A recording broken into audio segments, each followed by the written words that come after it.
Hello, good morning. Welcome to Weight Loss with Edward. So I'm going to tell you today about how to lose weight quickly and easily, and how to make small changes in life that make a big change to your waistline, but also to your quality of life.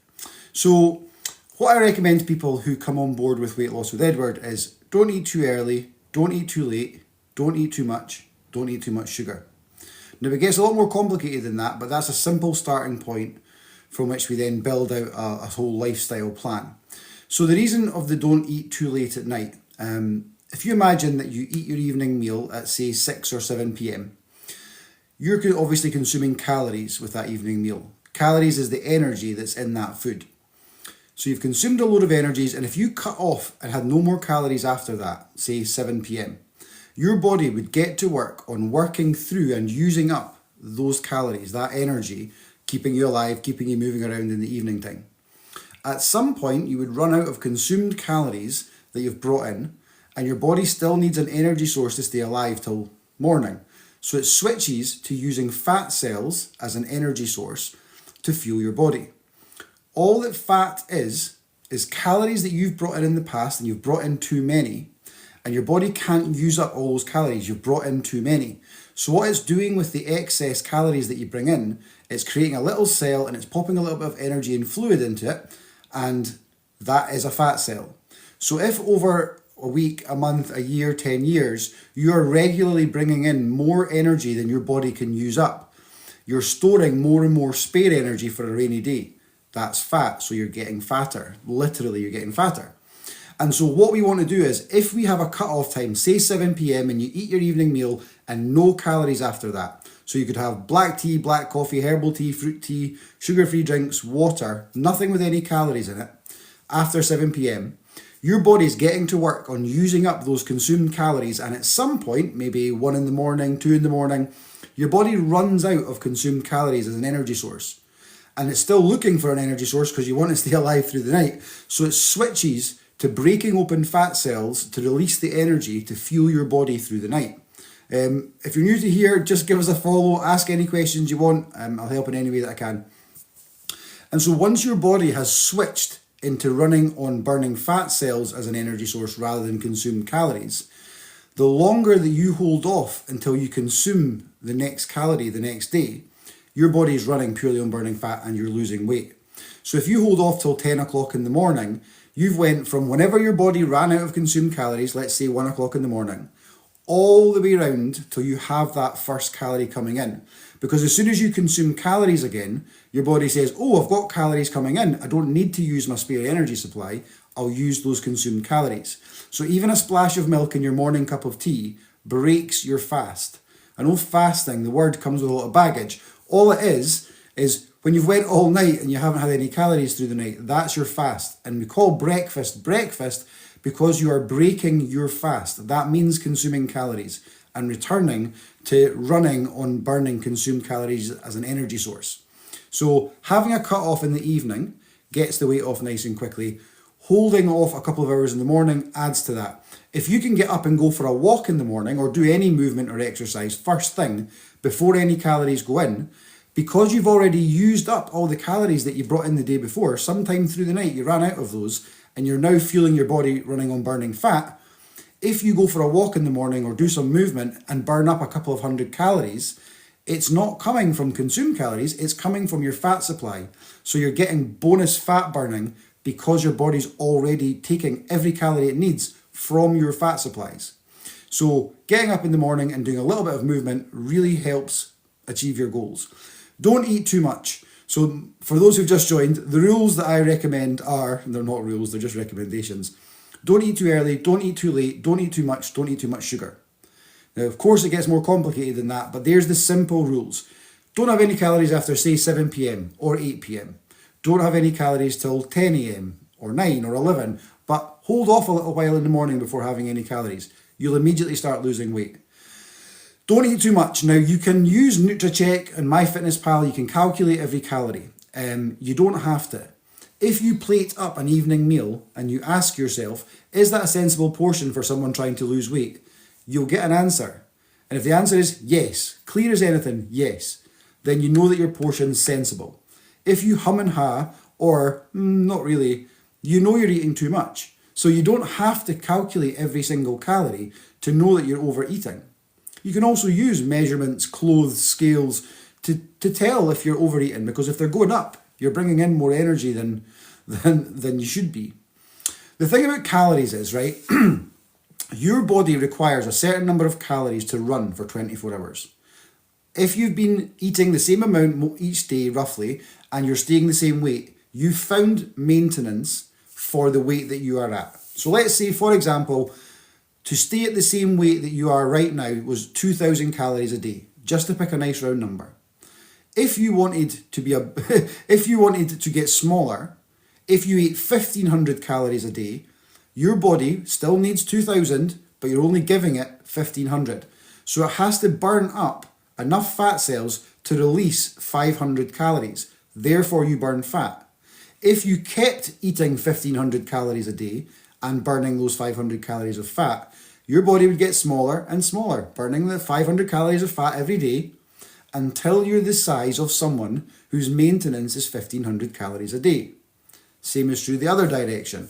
This is why bodybuilders eat loads to get bigger. If your maintenance calories didn't make you bigger, didn't make you smaller, was 2,000 calories, and you ate 2,500 calories every day, then you've got a 500 calorie excess of energy coming in, and your body's going to store that for a rainy day, and you'll put on weight. So you have to eat less to get smaller, of course. Sugar is the number one enemy of health and your waistline. Sadly, carbs are sugar.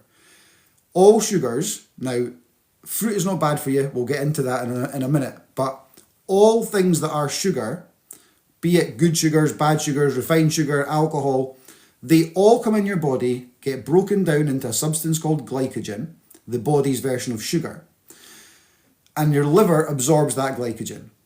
Your body cannot burn fat while there's glycogen in your liver, so your body must use that up first before you can burn any fat. So if you're looking to, because the body wants to consume by day and undo by night. So if we ate by day and not too late in the evening, your body would work through the calories you've consumed and burn a little fat in the night time. The number one blocker for that is eating sugar between your evening meal and bedtime. And that could be, because carbs are sugar, toast, cereal, fruit, biscuits, ice cream, wine, crisps, bread. Any carbs or sugar that you're eating later on in the day after your evening meal, just when your body was wanting to switch into fat burning mode because it's run out of consumed calories and is going to run on burning fat all night, you've put a blocker in. You've added carbohydrates or sugars, and then your body's going to spend all night trying to break down sugar instead of burning fat. So if you think about the night on the town with the pizza on the way home, you've had 20 drinks, heavy session, throughout the evening. Each of those drinks has loads of sugar in it. So by the time the end of the night comes and the club closes, you are rammed full of sugar. You then stagger home and get a pizza on the way down the road. That pizza can only be dealt with once your body has worked through the sugar you've consumed. But because you've had a night on the town and lots of drinks, your body spends all night trying to break down that sugar, probably all the way until you have that recovery breakfast the next day. So your body never gets round to dealing with the pizza, because by the time it's worked off that sugar, you've already had your first meal of the next day. That's what we're doing most of our lives, with a couple of chocolate biscuits, at 9 o'clock, slice of toast, glass of wine of an evening. All the things that we have that are particularly the carbs and sugars things, you're putting a blocker in on nature's intention.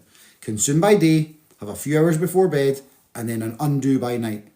Well, if you consume by day, put a blocker in and don't undo by night, and every day for a week or a month or a year or 10 years is consume by day, don't undo by night, consume by day, don't undo by night, you'll get bigger and bigger and bigger and bigger. And that's why I work with people who carry 10 stone, 15 stone, 150 pounds type extra weight, because they have eaten quite big during the day and then their body wanted to do some work to undo it, but then at night it's maybe a bottle of Lucozade and a bar of chocolate and a packet of crisps, all of which gets broken down into glycogen, whichever way the sugars are coming in.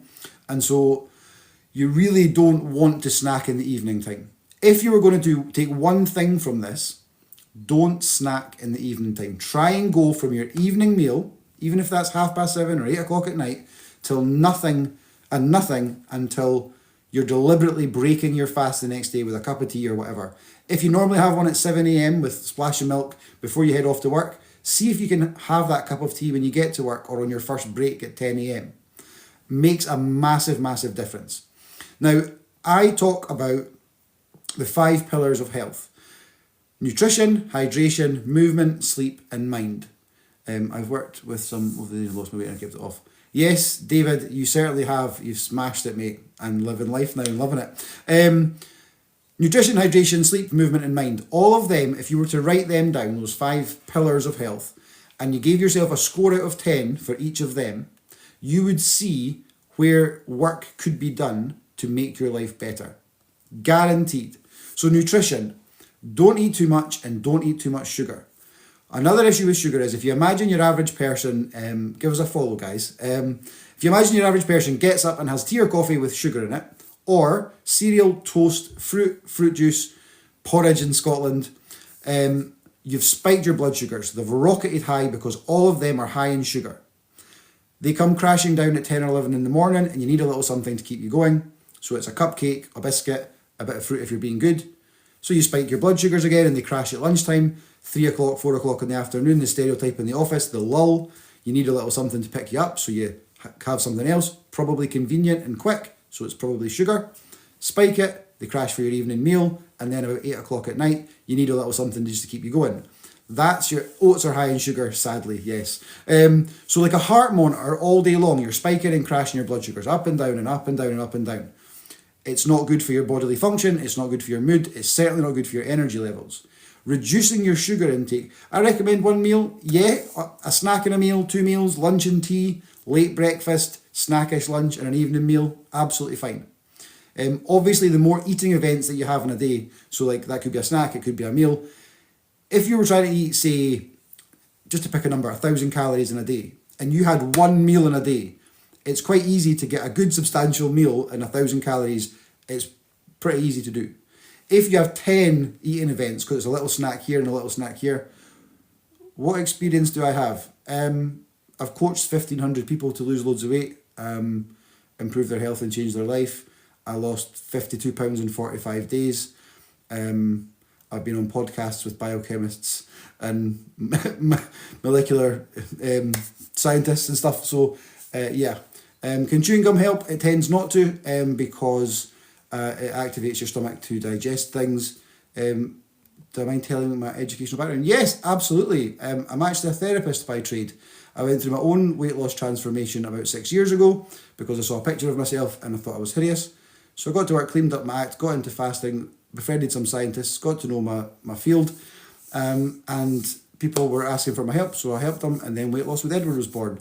And my main focus, although I talk about food stuff and daily recipes and all those sorts of things, is your experience of life and happiness, quality of sleep, letting go of the past, all the head parts of the journey that make your life better.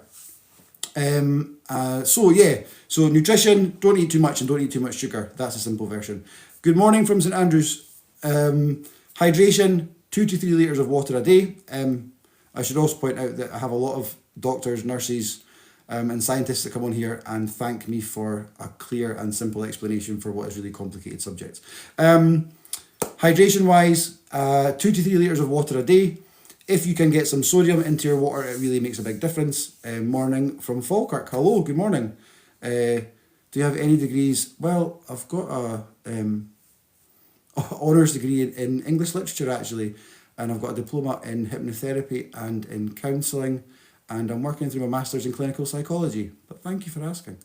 Carbs are not bad for you, and keto doesn't directly make you lose weight. It's a calorie deficit. Yeah, but your body can't burn fat while it's trying to break down sugar. The way that the keto diet works is you are restricting the amount of glycogen that goes to your liver, and if you keep your liver empty of sugar, then your body can be constantly working on burning fat, as opposed to stretching out and lengthening the process of having to break down the sugar first before you burn fat. So it's not as simple as calorie deficit, although you have to be in a calorie deficit to lose weight. Hydration really important for bodily function, for keeping your bowels moving. If you can get some sodium into your water, so a little sprinkle of pink salt, or some zero tablets or cis tablets or electrolyte powders, they stop water retention, they stop headaches, they give you more energy. The word electrolyte means salt converted to energy, so your body really needs it. Sodium is one of the most important minerals for bodily function, and so if you've ever had the flu and you've had a lot of bowel movements in a day and you feel absolutely exhausted, it's because every time anytime fluid leaves your body, sodium is in that fluid. So if you've ever tasted your tears or tasted your sweat, it's salty. That's because whenever fluid leaves your body, it has sodium in it. If you've been to the bathroom lots because you've got the flu and you're absolutely dead and you can't get up, it's because your body has flushed out all the sodium.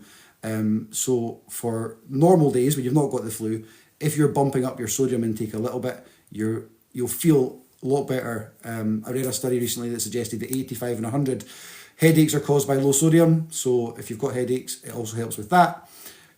Because when sodium hits your tongue, it sends a signal to your brain which tells all your cells to receive fluid more effectively. Instead of flushing your system by putting plain water in, it doesn't quite get into the cells properly, and then salty water comes out. If you put a little bit of sodium filled water, be it zero tablets that don't taste salty or a sprinkling of Celtic or pink salt, then your body actually receives the hydration properly, and therefore you let go of water. You don't retain water, and you feel slimmer and less bloated.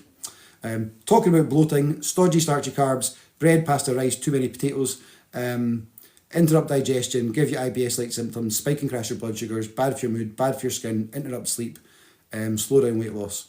If you've ever seen a bit of bread being put in a glass of water, and the bread absorbs the water in the glass and it puffs out, that's why you get bloated when you've eaten bready things, and get distended stomach, because that's what's happening in your stomach. And the other food try to pass through, it makes it more difficult for it because the expanded moisture-filled, stodgy, starchy carbs are in there. So I'm not saying do the keto diet or the Atkins diet or never eat a carbohydrate. What I'm saying is you can reap the benefits of better weight loss by having less sugar in your system. That's all. So also, fat does not make you fat. I'm not saying deep fry everything, but avocados and cheese and deli meats, and there's lots of things that cauliflower cheese that people try and avoid thinking it will make them fat. Fat doesn't make you fat, sugar does. You've stopped eating rice, pasta, bread, potatoes. Brilliant. I mean, you don't have to stop eating them. You know, if somebody says, oh, bacon rolls on a Saturday morning or pizza on a Saturday night, if you want to have it and enjoy it. But the more that you can reduce them and not build every meal around stodgy, starchy carbs, the better you'll feel and the better you'll look. It really does make a big difference. Sleep is massively important. So when we are awake, and particularly when we're stressed, the stress hormone in our body, cortisol, is at its highest, it's at its most present. The problem with cortisol is it tells the body to make sugar. So it breaks down tissue and creates sugar that you then have to rid your body of before you can burn any fat. So if you're very stressed or you don't get enough sleep, because when you sleep, cortisol levels drop through the floor, and so that process isn't happening. So what happens is, so an example, my partner and I are into extended fasting, a separate conversation for a different day. And she fasted for 6 days, not a calorie going in for 6 days, but she was also an insomniac at the time and was sleeping about 45 minutes a night.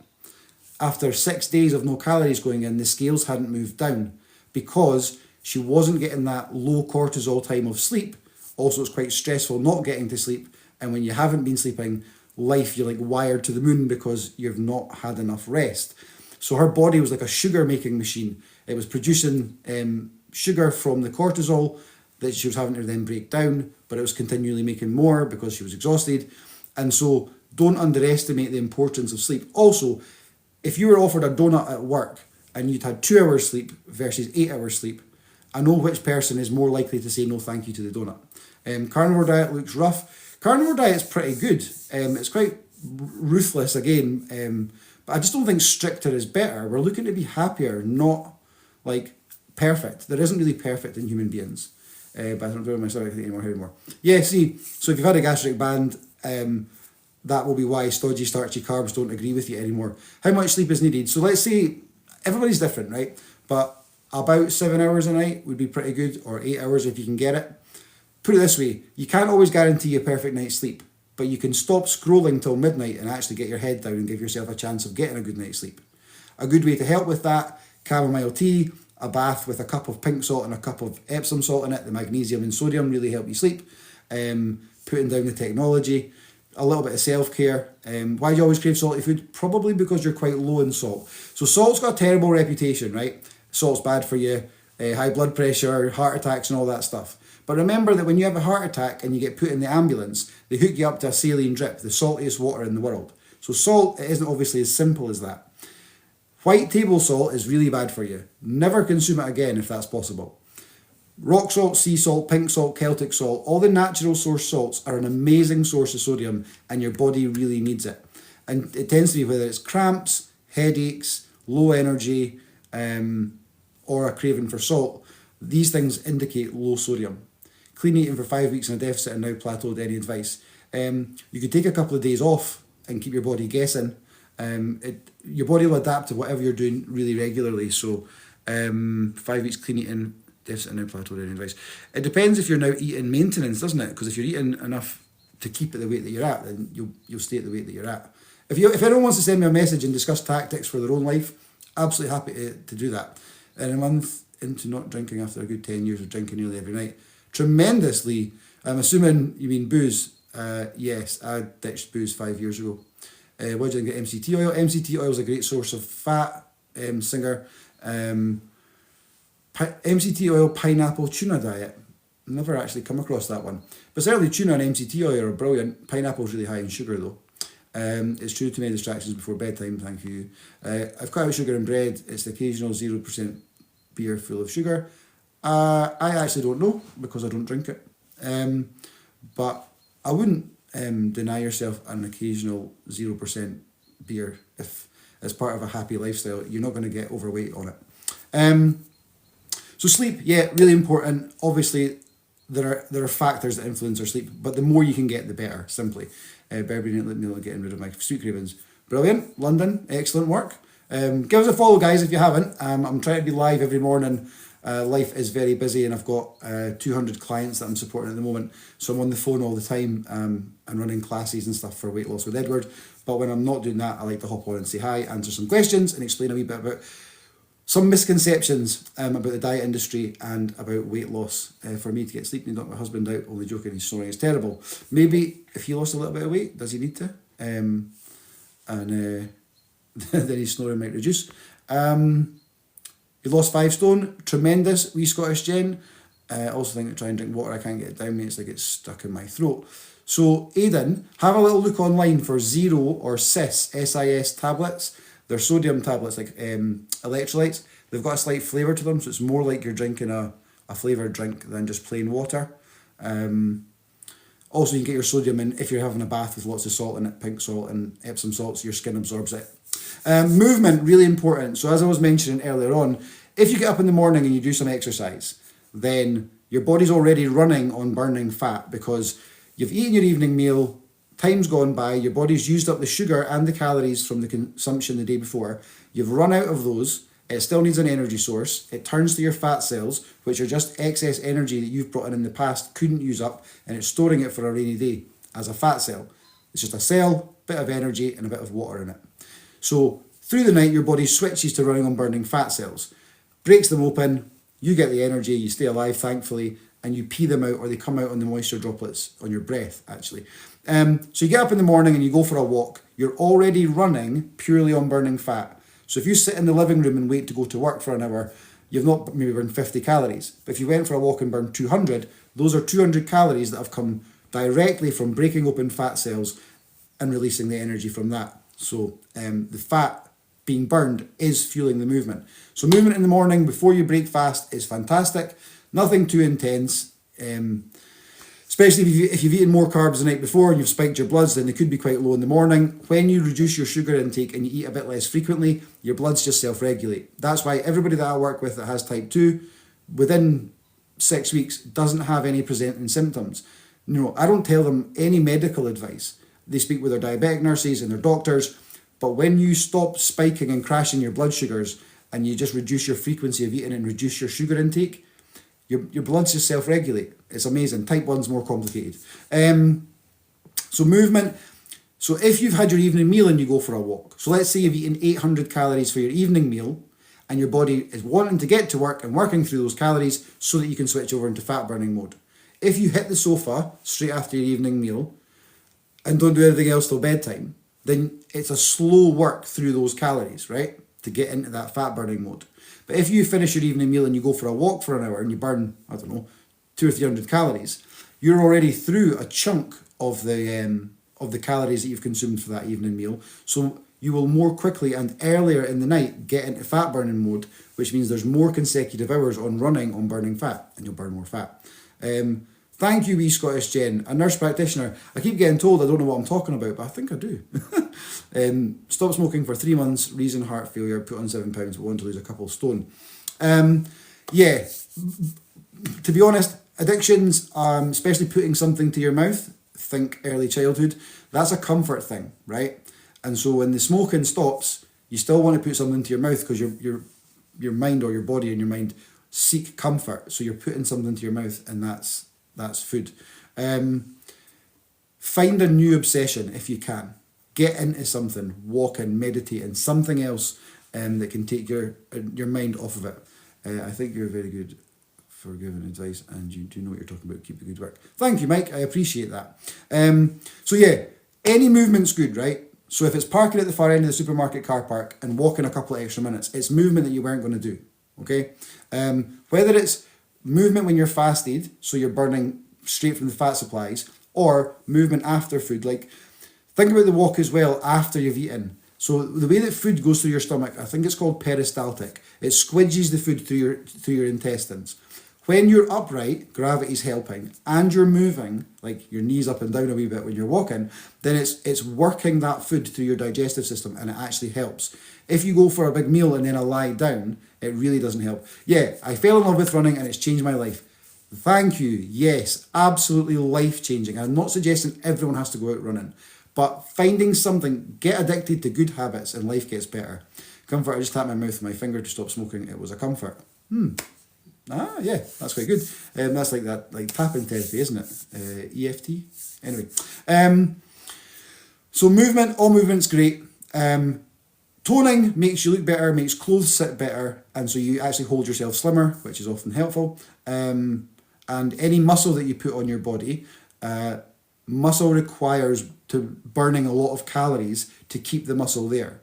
So like the bodybuilder who's like jacked and massive has so much muscle on him that when he eats 1,000 calories, what might take us 5 hours to work off might take him 2 because of the amount of muscle on him. So any muscle that you can build makes losing the fat much easier.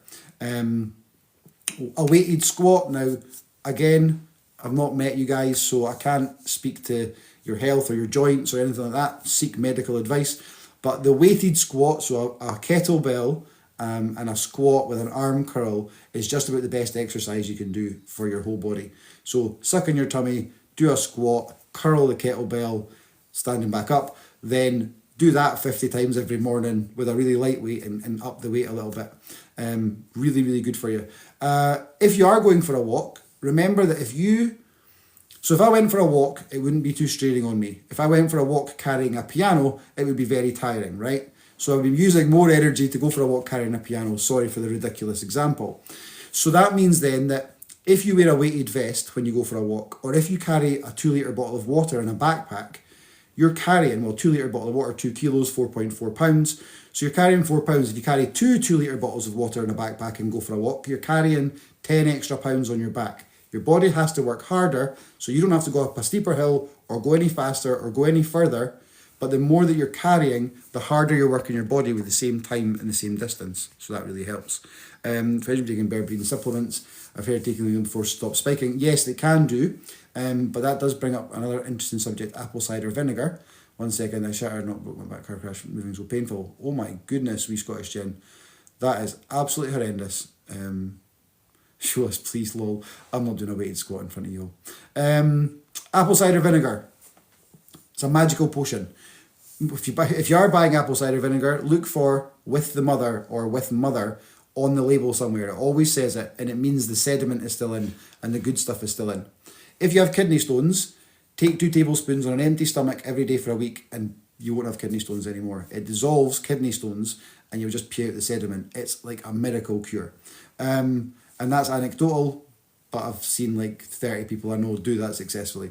And then if you have apple cider vinegar, say 2 tablespoons in a glass of water, 15 minutes or so before you eat a meal, not only does it suppress your appetite, so put less on your plate and you'll find that you're full from a smaller portion, but also the enzymes in your stomach that convert carbohydrate into sugar. So you imagine carbohydrate comes in, those enzymes get to work on the carbohydrate when it hits your stomach, converting it into sugar, and therefore you have to burn that sugar before you burn fat.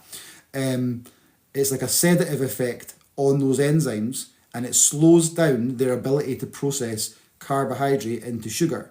So you can reduce your sugar intake on the day, not necessarily by eating less carbs or sugar, but by having the apple cider vinegar before you eat, because the carbohydrate passes through your digestive system and not all of it gets converted into sugar because the apple cider vinegar is in there. What water tablets do you recommend? I don't recommend water tablets, Lynn. I use Celtic salt, and a lot of the leading experts, your sort of biochemists, microbiologist type people, they take a little sprinkle or tiny little piece of Celtic salt, because it's quite chunky, and they pop it under their tongue, and then they have a mouthful of water. And that's like the cleanest, best source of sodium that you can find. And so water tablets are just the same thing, but it's a more processed version. So pink salt or Celtic salt are the best ones. You can just salt your food a little bit more, or you can put a tiny sprinkle in your water. Must be liquid. Yes, the gummies, the apple cider vinegar gummies don't have the same effect. They have health benefits, but to get the benefits of either cleaning your kidneys or from suppressing your appetite and slowing down the enzymes from converting carbohydrate into sugar, the gummies don't do that. Every time I do a live, I get that question. What do you think of Manduro, are you asking? I think it's just the same as putting a really strong tape over your mouth. So does that stop you eating? Yes. What's the plan for when you come off it? And I know people who are getting tests on their liver because of taking such things. So I'm not judging anyone. Who the hell am I to judge anyone? But I don't promote any of the injections and stuff. What do I think of berberine? I don't use it, so I don't really know that much about it. Let me have a look and I'll get back to you on tomorrow's live. It's the head stuff that needs changed. Yes, wee Scottish Jen, you're absolutely right. It's the head stuff that needs changed. If you haven't followed, guys, please give us a wee follow. If you want any advice or guidance at all, send me a message. My support's £150 for 3 months. So if you want some support, then I can tell you all about that as well. But if you just want some guidance or talk tactics on your life and how to get it better, send me a message. Always happy to chat. So the 5 pillars of health, I've talked about nutrition, hydration, sleep, movement. Mind is the last one, and mind's the biggest one. So like, you cannot neglect your own needs and life get better. Think of a car, and you don't clean it on the inside, and you don't clean it on the outside, and you don't check the tyres, and you don't check the oil, and you don't get it serviced. Do you think that car will look good or run well? No. So that means that if we do not spend some time and energy and effort onto making our life better, psyllium husk, I don't actually, are there any benefits? Again, I don't really know a lot about it, I'll be honest, Rav, but I'll do some Googling, and if you're on the live tomorrow, I'll get back to you. I know so many of us run on empty and spend all our time chasing after everybody else, looking after everybody else, satisfying everybody else's needs, packed lunches, at work, all the stuff that we do. And we always run on empty, and we never look after ourselves, and we never prioritise our own needs. But it leaves us unhappy, exhausted, stressed, unfulfilled in life, and sometimes overweight.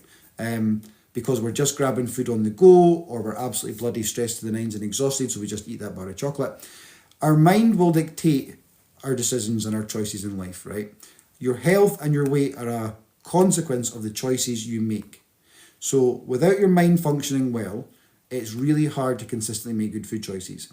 If you slept great, felt unstoppable, were well organised and happy and confident, of course it would bloody be easy to make healthy food choices consistently. It's because we're exhausted. Manduro, simple, problem solved. All right, cool, Chris. If that's what you want to do, then that's cool. But yeah, Aye, yeah. If you were well rested and feeling amazing, of course it'd be easy to make good food choices consistently. If you were exhausted, pulled from pillar to post, stressed to the nines, unhappy, and no confidence, of course you're going to not make consistent good food choices because life feels crap. How many people feel crap so they eat crap? So they feel crap so they eat crap, so they feel crap so they eat crap. Like, it might be relationship stuff, it might be work stuff, it might be poor sleep, it might be anxiety, it might be depression, whatever it is, you're feeling crap. So you reach for something, it gives you a brief pick-me-up. It's usually sugar. So you spike your blood sugars and then they crash again and you feel really guilty and you feel really embarrassed, you know you're letting yourself go. So you feel really crap as a result of eating that crap. And you can get caught in that cycle of eating crap. Well, thank you, Scottish Yen. You can get caught in that cycle for a lifetime. One good day where you don't eat too early and you take your lunch to work and you go for a walk on your lunch break after you've eaten, you resist the temptation at work because you're trying really hard at just that one day, you eat a healthy tea, you run yourself a bath and you get an early night. So you did day one and there's maybe a little smidge of quite pleased with yourself that you did that. But because you haven't been mucking about with your blood sugars and eating a lot of crap, your sleep is a wee bit improved that night. So you wake up in the morning and lo and behold, day one, you've lost 3 pounds. So you are buzzing. And there's the motivation to make good choices the next day. And so you decide, well, damn right, I'm going to turn down that cupcake at work. And I'm definitely taking my lunch and I'm going to get out for a walk. Suddenly, life has purpose and meaning and it's a bit exciting, right? Already better.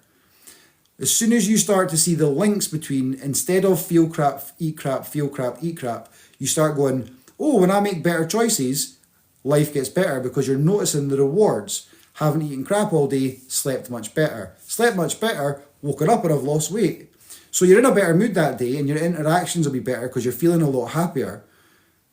That also feeds into life getting better. So now you're like, oh, work was great today, it was a good laugh. So your mood is lifted, so you're not comfort eating to deal with the sadness in the evening time. And so it's not just about what you put on your plate. Yes, be in a calorific deficit, you'll probably get smaller. But life is not like that. You can't compartmentalize your diet and ignore your unhappiness, your anxiety, your poor sleep, and all the other things. You've got one mind and you take it with you wherever you go, right?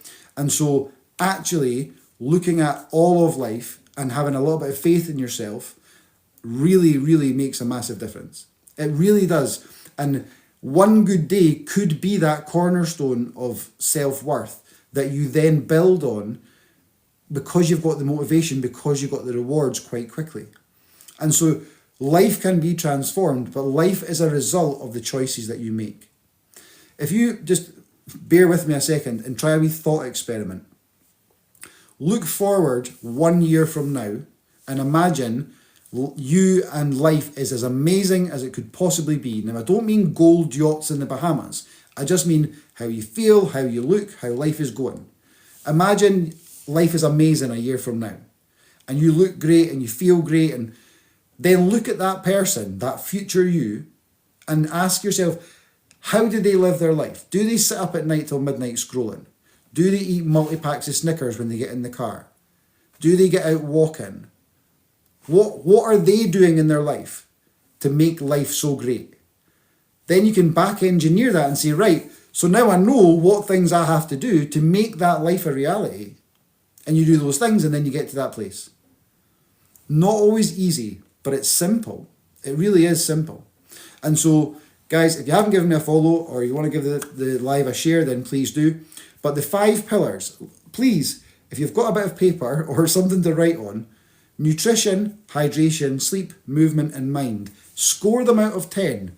Oh, I'm shocking at sleep. I'd give myself a 2. So now you know that, because if you get all of them better or any of them better, life gets better. If you tackle each of them and do little efforts to make them even a little bit better, your overall score, aka life happiness and health, improves. Now, I think the diet industry is built on can't, right? Don't do this, can't do that, mustn't do that. Like, it's all about what you're not meant to do. And I would call that negative language. Not like I hate you language, but like negative as in the absence of something. So that's what every diet is built on. And I think what happens to people is You're living life as normal and you've put on weight and you're not feeling happy and you know something has to change. So you do a new routine. You follow that new routine and you get the weight off. But just like every race, when you cross the finish line, you take your foot off the gas. So then the only place left to go to from that new routine is normal, right? Normal is the thing that puts the weight on. So then you have to go on a diet again. And then you lose the weight. And then you go back to normal. And then you gain the weight. And I work with people, everybody I work with almost, has been 20, 30, 40 years in the diet cycle of live life as quote unquote normal. Make a new normal. So like, just part of you, not because you're on a diet, don't eat too early in the morning. Try not to snack at night most nights, unless it's a night out or Saturday night or something. But it's a norm that you don't eat after 8 p.m. It's a norm that you try and get more water in. It's a norm that you don't sit up all night scrolling. It's a norm that you move when you can, rather than park as close as you can to the supermarket door. It's a norm that you then just get in a few extra steps. These are all like things forever. Bread and gluten causes bloating, gives you IBS-like symptoms, makes you feel rubbish, makes you feel tired, messes your skin, messes your mood, messes your sleep. That's not a diet to say, okay, maybe bread's not the best for me too much. That's just science. That's just how the body responds to bread and gluten. We're all gluten intolerant. Some of us tolerate it better than others. And so, yeah, if you can learn how your body responds to food, how much is too much, how much is too little, how long is too long without food. I get bunged up when I don't drink enough fluid. Little tiny things, and then introduce little good habits into your life. Tiny little things. Small changes do make massive changes when repeated. You can create a new life, one tiny little change at a time, without any pressure or any stress or any sadness or anything else. And a night out, a buffet at a wedding, a birthday cake, doesn't matter. It doesn't matter. The holiday where you've eaten crap the whole time doesn't matter, because the days where you decide, actually, I'm not at a concert, I'm not at a party, there's nothing happening, use that day to achieve. So even if you had 100 days a year when you were like drinking too much, eating the wrong things, there's still 265 days a year where you're just watching Coronation Street after work. Use those days to keep your waistline and your body and your health as you would like it.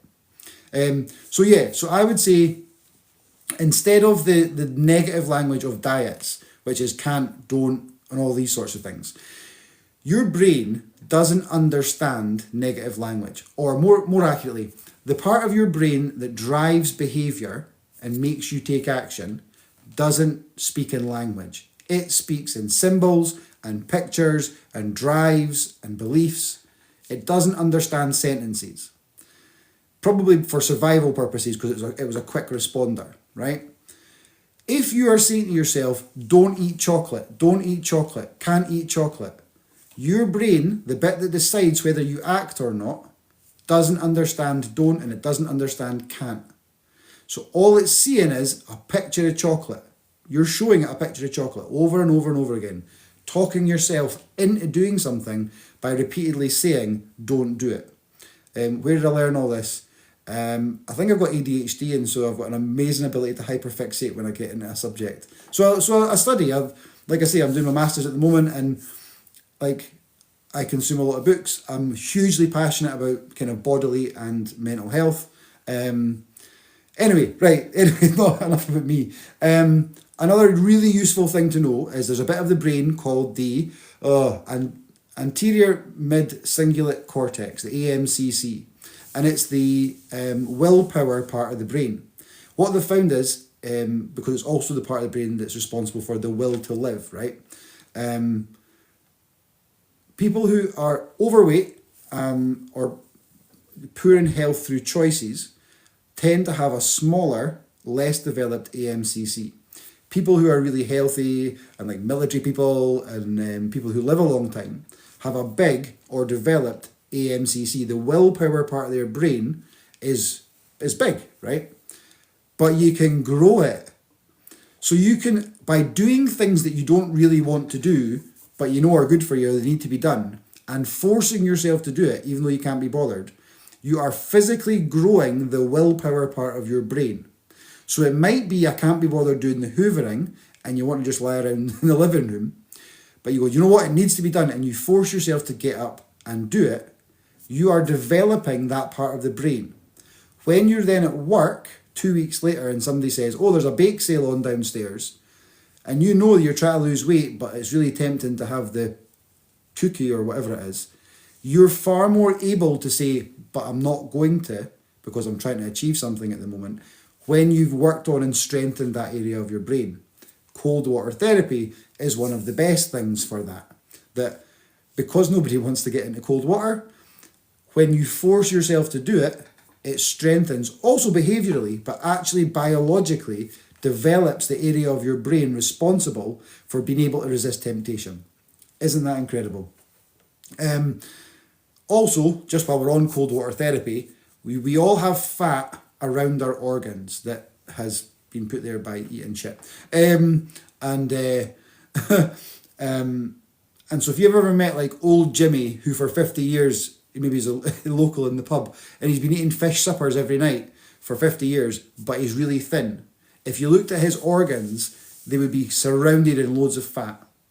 We all have it, especially if we've got fat on the outside, we've got it on the inside as well. Cold water therapy melts visceral fat, the fat around our organs. Has been on the sofa, but I'm full of cold digestive, but I'm still trying. Good, Vicky. Well, you know what? Keep trying. And even if you're feeling rubbish, it's harder to lose weight when you're feeling rubbish because your body has a limited concentration span. So it's working on fighting the chest infection. So it's hard to get the scales to move at the moment, but it's also really easy to get the scales to move in the wrong direction at the moment because comfort food's comforting. Visceral fat. Yeah, visceral fat. I'm sure that's what it's called. And so, yes, if you can get into some cold water or turn your shower down for 15 seconds every morning at the tail end of your shower, it feels amazing. Not while you're doing it, but afterwards. And it's also really good health-wise. You get cold losing weight? Yeah, we do get cold losing weight. I think it's something to do with our body sending more heat to our organs, and so our extremities get colder when we're eating less. When I fast for longer periods of time, you get freezing cold, but I always take it as a good sign.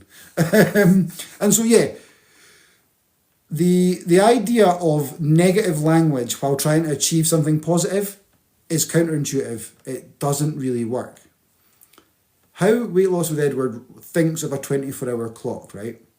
If we're saying hold off till 10 a.m. before having any calories and don't have any calories after 7 p.m., I think of those hours as nutrition hours, right? So not food hours, eating windows, think nutrition hours. Can I lose a pound by tomorrow so I'm under 12 stone? I was 12 and a half last week. I think, yes, of course you can lose a pound by tomorrow. You can lose a pound a day if you want.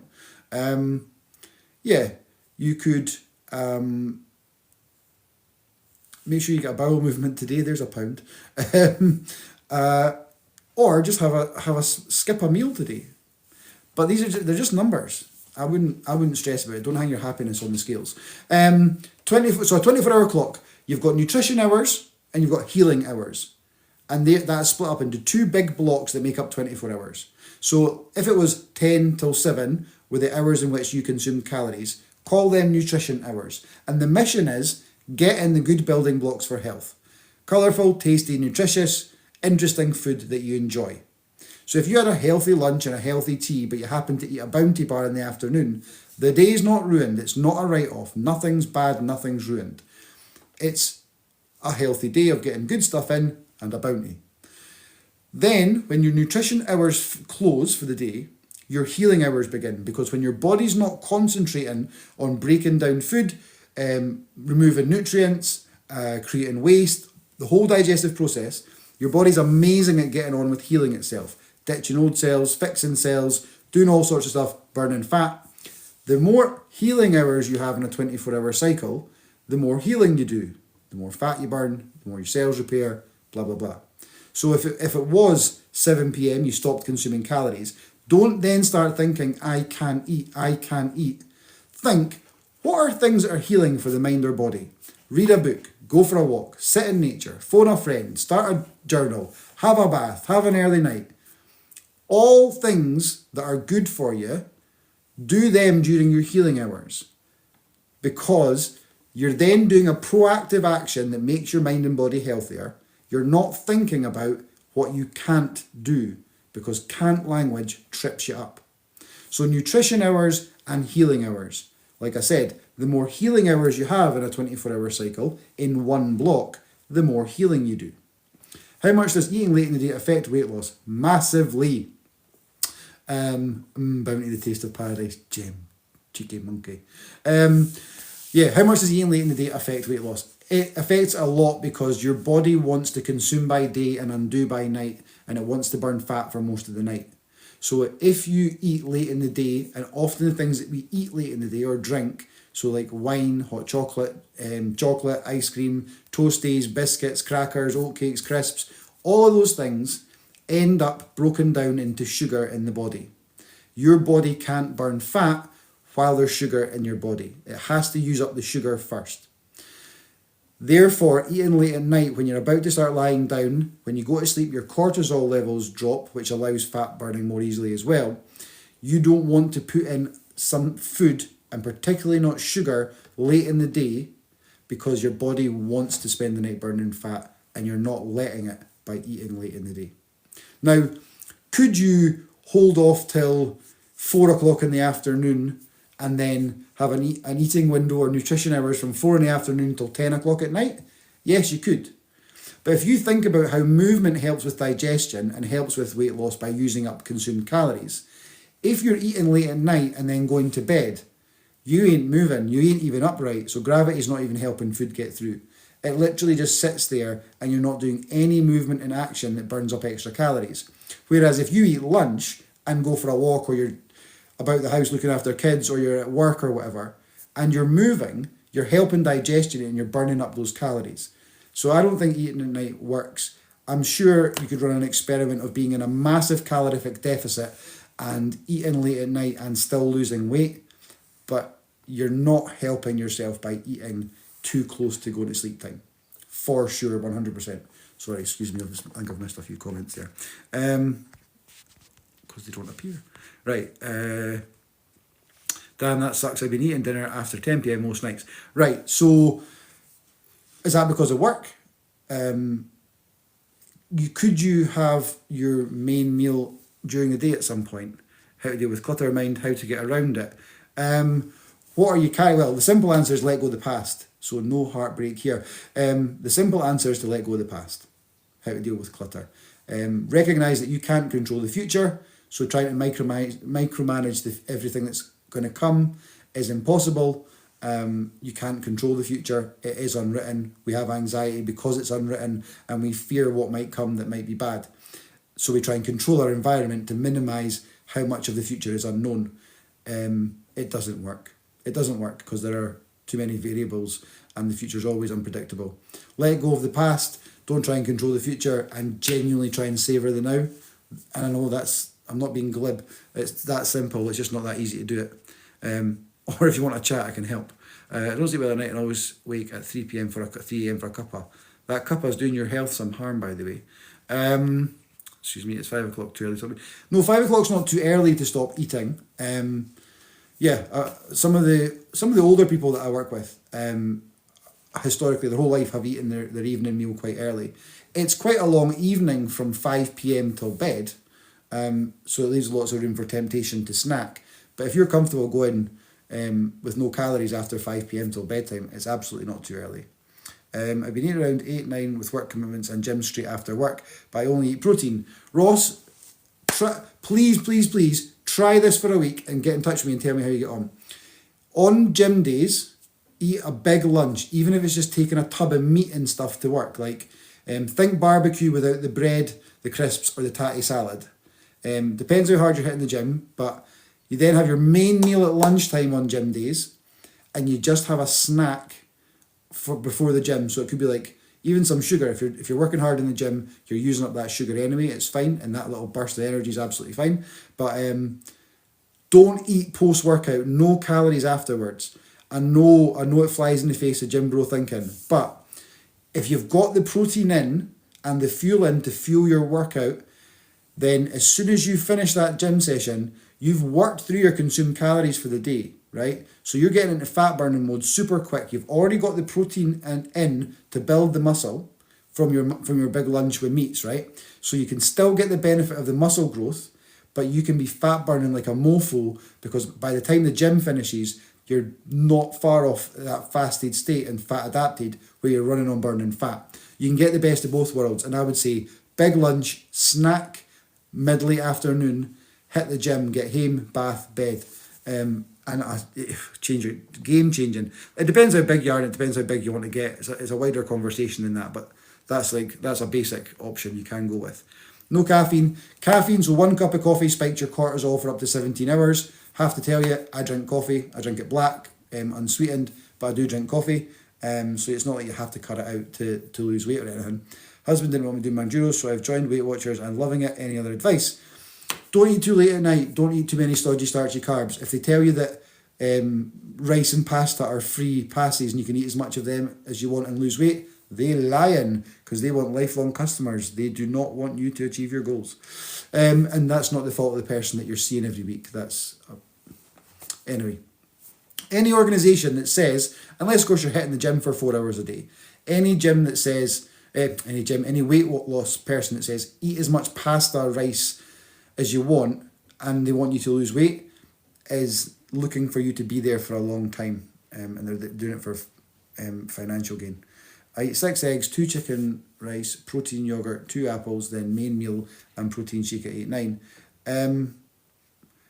Ross, are you a big felly? Because that's a fair whack. Are you looking at bulk? Because that's bulk and munching that. Train 4 or 5 weeks, weightlifting. Sweet. If it's working for you, brilliant. On the days you want to lose fat, don't eat after the gym. You don't need to eat after the gym or consume any calories. You can cut and build at the same time. You could work out like a monster for a month, pack in the calories, work out really hard, work till failure, give your body the chance to recover, and grow plenty of muscle. You could then fast for a week if you wanted to. I would take some guidance, don't just start starving yourself. But you could fast for a week and cut 25 pounds of fat in 1 week, and fasting's the most muscle-sparing form of weight loss. Your body doesn't go to the fat supply when you're fasting. It runs straight off the burning fat. So there's loads of options you could do, Ross, but that's I find that pretty exciting. I think that's cool. Go on yourself. What about whole grain pasta, rice and bread? It's better. It's slightly healthier. Yes, you can use sea salt for sodium. Any natural source salt is good for you. And it's really hard to have too much. You will know if you had too much, because much like vitamin C, once you've had your fill, your body just passes it on. But I wouldn't pile in the salt like a crazy amount. But let's say if you added a teaspoon worth of natural source salts to your day, everybody watching this, your health and your bodily function and your mood would all be vastly improved from 1 teaspoon per day. Should I? Yeah. So, if you want to break up your day, think intermittent fasting, right? 16-8, blah blah blah. That means you're eating in a window and you're not having any calories in the rest of the 24-hour cycle. I'm calling that nutrition hours, the hours for getting the good stuff in, and then healing hours, the hours to focus on doing things that are good for you, and that is sleep and socializing and nature and movement. All the usual stuff that's good for mind, body, or soul. If you do that, during your nutrition hours, don't eat too much. You need less food than you think you do. Most of what you think is hunger is sugar addiction. You've spiked your bloods, they've crashed, and you think you're hungry. You think because food is fuel, more food means more energy, less hunger. I promise you the opposite is true. If you eat a bit less, if you eat a bit less frequently, and you eat a bit less sugar, your hunger levels drop dramatically, and you actually recognise the difference between a sugar pang or a sugar lull and actual real hunger. Is 1 teaspoon not too much? No, but I wouldn't eat like a teaspoon of salt. When I'm fasting, just to dip into this for a second, this is not about extended fasting, but when I'm fasting for more than 24 hours, I drink bottles of 2 litre bottles of water, and I put a teaspoon of pink salt, because it's sodium, a teaspoon of no salt, so like the healthy salt that you get, is pure potassium, a quarter teaspoon of surgical grade Epsom salts because they're pure magnesium, and I put a teaspoon of baking soda into the water as well, and that is really alkaline. And when you're fasting and your body's working hard, your kidneys can get quite acidic.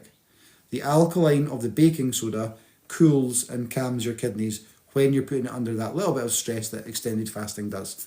But anyone could drink that. You don't have to have the baking soda, but you can certainly get away with a teaspoon of salt a day for sure. They don't know if I asked this yesterday, but is jacket potatoes okay with baked beans? Jacket potatoes are high in carbs, beans are high in carbs. Is it a super unhealthy meal? No. If it was lunch, it's not too bad really. But I would aim for a lower carb evening meal like bacon, sausages, eggs, tomatoes and mushrooms. There's no carbs in that. So if you had a baked potato and beans for lunch and then next to no carbs in your evening meal, you're fine over the day.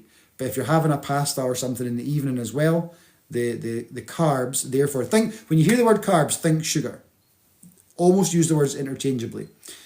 The more carbs you're eating, the more sugar is being produced in your body, the more your body has to break down before you can burn any fat.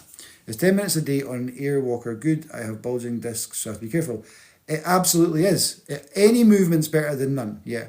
Anavar for stripping fat. Don't know enough about it to speak educatedly on it, mate. Wrong. Beat for president? Maybe I'm wrong. But the 1,500 folk that I support or have supported in the last 18 months that have all changed their life would disagree with you. Repeat that breakfast, please. So bacon, sausages, better quality sausages are better, eggs, mushrooms and tomatoes. So sadly no hash brown, no potato scone, no toast or beans. That's a really low carb meal. I'm not suggesting have that 3 times a day, but there's no carbs in it and it's pretty good. Fats and proteins, that's what make you healthier. Fat doesn't make you fat, sugar does. How many squats a day? How many can you comfortably do? Start with 20, see if you can get to 50, see if you can get to 100. You could do 100 weighted squats every morning unless you decide to up the weight and up the weight and up the weight. But it's a good way to develop your strength, tone, strengthen your core, strengthen your back, strengthen your bum, strengthen your legs, and tighten up basically every muscle in your upper body as well. What do I think of MCT oil? It has its place, high fat, and so I know a lot of people that put it in their coffee. I drink a lot of sugar-free fizzy. Why is that bad? It's not bad as such, right? There's a discussion to be had about when something tastes sweet, your body prepares for sugar to arrive and so starts doing things slightly differently. So sugar-free drinks, often aspartame, acesulfame K and things, there's a whole other discussion on artificial sweeteners and cancer, and they're an excitotoxin, so they're like having an ecstasy tablet for your brain. They make your kind of neurons misfire and stuff, they linked to seizures and things. So for those reasons. But if you're trying to get weight off and a little can of Coke Zero gets you through the evening and you feel like you've had something with a bit of flavour, bloody well have it. Get the weight off, and if phase 2 of your health journey is get rid of processed foods and artificial sweeteners, you could then tackle that next. But they have their place. They don't have calories, so they don't break your fast technically. But like I say, there is a discussion there about artificial sweeteners. Is it true uphill walking is better than running for stripping fat? Yes. Walking, steady state cardio, when you run, you put your body under stress. Cortisol, the stress hormone, is the response to stress. Cortisol makes your body produce sugar. Your body can't burn fat until it breaks down sugar. So a long weighted walk, where yes, there's stress, but it's less heart pounding type stress, you actually burn fat quicker. You burn less calories because you're not powering it as hard, but you're keeping your cortisol levels lower, and so it's less harmful on that process of body breaks down bits of tissue into sugar or glycogen, liver absorbs the glycogen, liver has to be empty the glycogen before you switch into fat burning mode. So the more mellow the exercise, the more that you can actually strip fat without getting the cortisol in the way. Yeah, you can have that. You could have that for lunch or breakfast, to cook breakfast thing. Yeah, I'm cooking my granddaughter. She's on MJ and she's lost 1 stone 7 pounds so far. I mean, that's brilliant. The issue with a lot of the injections and stuff is, what's the game plan for when you finish? So the moment you go back to normal, is the moment that you gain the weight and you look exactly like you did, because you're the size you deserve to be according to the choices you make. Now, I know menopause, and I know thyroid, and I know mobility issues, and loads of other factors. Everyone has factors in their life that makes life more difficult. So I'm not saying, oh, everyone's got it easy. Not at all. But in the context of your life, you're roughly the size you deserve to be according to the choices you make. If you're taking something to suppress appetite or to lose weight, you're either taking it forever, or if you stop taking it and go back to whatever it is that was normal, you will gain the weight and be back to the size you were, because you're the size you are according to what you eat. Having a game plan in place for when you come off them is a very, very good idea. I promise you that. Sorry, I'm just trying to keep up with the comments here. I get stuck. I'm just on 4 miles with my 20. Look at this. Tremendous, Paul. 4 miles with your 20 kilogram vest. I wear two 15 ones. I look ridiculous. I live in the countryside and no one can see me. And I just go for a really gentle walk for about 55 minutes an hour, and it does me a treat. You do get stuck on what to feed her. Steak, protein. So protein, right? Cheese, cream, eggs, fish, meat. If she eats avocados, get her an avocado a day. Fats and proteins, they're the ones. But like, think ham, chicken ham, like chunks of chicken, pastrami, salami, prosciutto. If there's different meats that you like, pepperamis are pepperami and a baby bell is a great like snack to take with you wherever you go. High fat, high protein, basically no carbs, and so that's a perfect go-to snack. Plus, like with pepperamis, you get like 5 different kinds: the chorizo ones, and the fire sticks, and the hot ones, and the green ones. So there's some variety within that, but it's a brilliant thing because they're individually wrapped and you can just grab them as you go.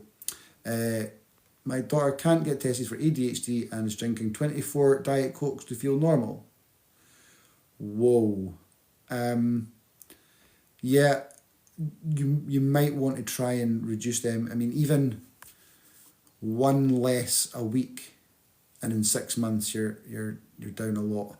That whatever is being considered normal on 24 Diet Cokes is not normal. Bridie, absolute pleasure. Please guys, give us a follow if you're watching. And they won't test now. Don't get me started, wee Scottish Jen. If anyone wants any advice like this, more sort of tailored to you, I'm going to try and sell you in and just send me a message and we can have a chat. Is fat metabolism powder good for you? It depends on the ingredients. I really don't like to comment on substances unless I can see the back of the packet. It's natural. So some comments were filtered. Oh, people being horrible. Had a gastric sleeve and now count macros. So what are your macros then, Lise Willis? But you've lost 9 stone, so you're doing something right. Macros, if anyone's interested, best weight loss macros, and macros means the percentage. So if you think of your calories in a day, all the calories you've eaten in a day, you call that 100%. It's all your calories for the day. The percentage breakdown of how much of each substance you've eaten of that 100% of your calories for the day, that's what macros are. So a really good macro breakdown for fat burning, and Ross, if you're still watching, if you're hitting the gym, it might be slightly different, but like 60% of your calories could come from fats, 30% of your calories could come from protein, and 10% could come from carbs. That will destroy the fat on your body. It's the perfect macro breakdown for fat loss, unless you're like a machine in the gym and you're hitting the weights every night. That's a different kettle of fish, because you have to mess about with the fats and the proteins a wee bit, and you need some more carbs for the bursts of energy if you're doing high intensity training. So obviously what I can get into on here is a sort of sweep over a little bit. Sometimes I have to oversimplify. Natural honey, good or bad? Natural honey is good for you. Great natural source of zinc, but it's sugar. So if you're having honey at night, broken down in the body, turns to glycogen, absorbed by the liver, needs to be broken down before you can burn any fat. So honey's not bad for you. Same with fruit, right? Fruit at night will stop you losing weight. That's not to say that fruit is bad. That's to say if you're leaning on having less sugar in your system so you can get into fat burning mode quicker, fruit isn't helpful for that. So no one got fat eating a satsuma, but if you are trying to lose weight at the moment, and part of that process is trying to cut back on sugar, then maybe a bit of fruit a day is better than a fruit salad for your dessert. That's what I'm saying. She went on it because she's only 21 and was 21 stone, 7 pounds too much weight for someone young. Well, if she was 21 stone 7 and the weight's coming off, that can only be a good thing. That's the truth.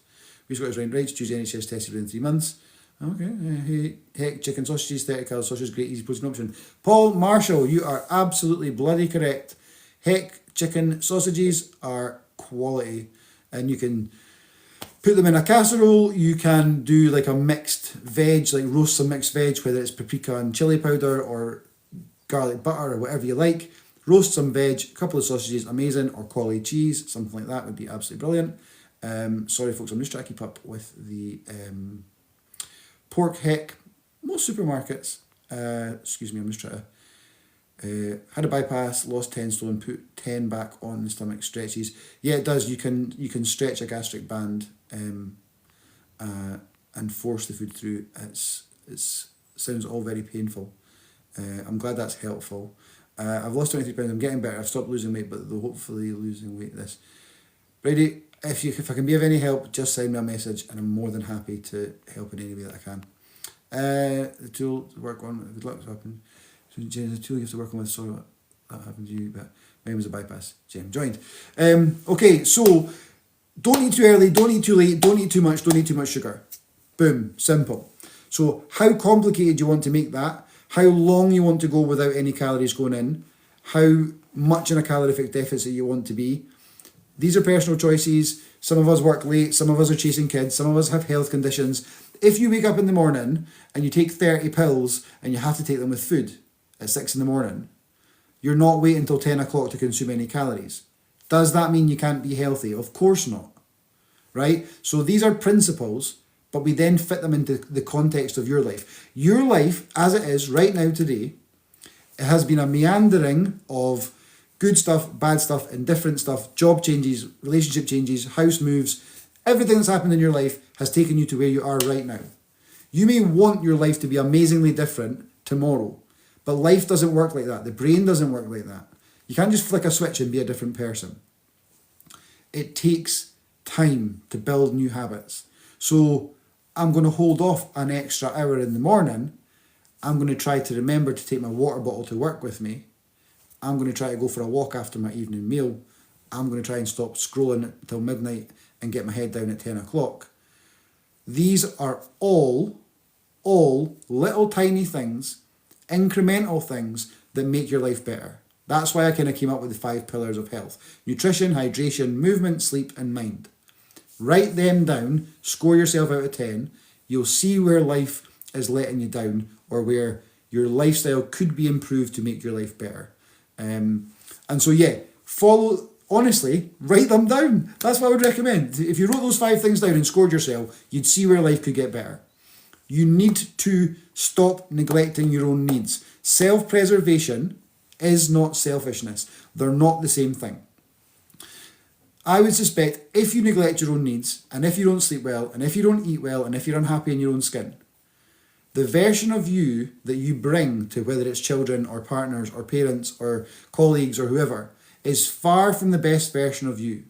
If you spent 5 to 10% working on yourself and making your life better for you, then the version of you that you bring to the world is a much brighter, sunnier, more loving, more patient, more compassionate, more enthused, more present person. So everyone benefits when you look after yourself more. Is water necessary to lose more? Yes, your body doesn't function properly without proper hydration. So even diluting juice is better. Water's good. Water with a little bit of sodium in it, even better. So if you want to make an investment, £150 for 3 months of support, only joking. Go on Amazon or whatever, Zero tablets or CIS tablets, electrolyte tablets. No calories, no sugar. Pop them in a water and drink hopefully about 2 litres a day, even 3 if you can manage, and have that throughout the day. You'll notice a big difference in your life. You will feel better, you'll be less hungry, you'll have more energy, all of life will improve. So like sugar impacts everything in your life. So like mood, sleep, skin, bowels, energy levels, everything gets affected by sugar. So it's literally the enemy of good health. doesn't mean never eat a Haribo. It doesn't mean don't eat fruit. It doesn't mean turn down spaghetti carbonara at the restaurant. It means don't build your whole life chasing your next sugar fix, because that's what we're doing. And that's what comfort eating is. We have a hole in us. If you've lived long enough, you've lived through stuff, right? Bad stuff. That leaves us a little bit broken, a little bit missing, clinging on to something, pained, hurt, guilty, resentful, whatever it is. We all carry stuff. The reason we comfort eat is us when we don't have that thing in us, or we're missing that thing, or we're sad, or we're lonely, or we're whatever it is, we are using a substance to surrogate that feeling. So it could be a whole infinite list of things it could be. But in the same way as the drug addict, the alcoholic, the smoker, they're trying to fulfill an emotional need with a substance. And that sneaky bugger's sugar is the most socially acceptable, most readily available comforter. And so it's, I need a little pick-me-up. I'm bored. Also boredom. So the devil does make work for idle hands. You've been busy all day, maybe it's kids, maybe it's work, whatever it is during the day. And then you finally sit down at night in front of the telly and your hands and your brain goes, what can I do now? And what can I eat now is only a small step from what can I do now. Because it's doing something. It's walking into the kitchen and it's opening the biscuit tin and it's taking one of the biscuits out and it's coming back through it and it's unwrapping it and it's eating it and you get a wee sugary thrill. Do something. Do a bloody crossword. Read a book. Have a conversation. Go for a walk. Like, do things that make your life better. That is the way you make your life better. If you need some help with that, reach out. I find that a community really makes a big difference for people. This is why I run classes every night at 8 p.m. because, for my group members, because it's the danger zone. So if we're talking about personal development or managing stress or meal planning or all these things, you're not sitting twiddling your thumbs being tempted to go and have something. So what my comfort eating for online shopping? Losing weight but broke. You're not the only one. But yes, again though, it's you're looking for a dopamine hit, aren't you? You find a nice outfit, you find a nice thing and you buy it. You get a little tiny little rush of excitement. And then you do it again and do it again and do it again. That's the same thing as the biscuits or the crisps or the sweeties. The answer is, and again, simple, not easy, the answer is make life amazing and then you don't have to surrogate feelings with substances. So nutrition, hydration, sleep, movement, mind. Try and get more sleep, at least try and get more rest. Move when you can. Those extra 20 steps make a difference. It's not like I need to get my 10,000 or I'm going to be overweight. It's not as simple as that. It's partly just an attitudinal thing. The more you move, the more you are alive, the more you're in the world, the more you're seeing nice things, interacting with nice things, and working off food, and burning calories, and toning up, and helping flexibility and mobility. It all comes together. Life is much more complex than the oversimplification that people keep barking at us. Do this and then everything will be fine. Do that. Life is complex. And so you can't just compartmentalize one thing and work on that one thing and all of life get better. It's actually more about working out where life could be better, big picture, and then adding in little tweak here, a little tweak there, little change here, a little change there, a wee stumble, get back on. That's how life gets better. And strength of character is not things never going wrong. Because a human being has never lived where nothing went wrong. Strength of character is the ability to get back up. So everybody has to get back up or doesn't get back up. But if you want to work on your strength, realize that everyone has to do it who keeps going, who is positive, who achieves things. It's not the absence of the bad stuff. It's the ability to dust yourself down and go again. And the truth is, whether you had a shocker yesterday or an amazing day yesterday, it's still gone forever, right? When you are blessed enough to open your eyes, say this morning, just like every other day for the rest of your life, you have a day with limited hours in front of you to achieve as many good choices as you can. Make as many good choices. So like being grateful, trying to be optimistic, maybe take your lunch to work, maybe take your water bottle, maybe plan a walk, Maybe text a friend and have a giggle. There's only so many hours in a day, right? If you have to break it down to what are the best choices I can make for the next 15 minutes, then what are the best choices I can make for the next 15 minutes, and go through your day like that, just doing the best you possibly can for 15 minutes, your life would be transformed. It's not the last 5 years and the next 3 years that we think of in our head. You've literally got till bedtime, and then today's gone forever. So just use now. Somebody smarter than me said, yesterday's gone forever and tomorrow will look after itself. All you've ever got is right now. So what are you going to do right now to make life better? Back to the AMCC, you're absolutely right. It's about willpower. I've been fasting 18 hours daily, but I've often broken my fast with Greek yogurt and fruit, and it cut off. Right? Try not to break your fast with sugar. Because you're fasting, you're really insulin sensitive.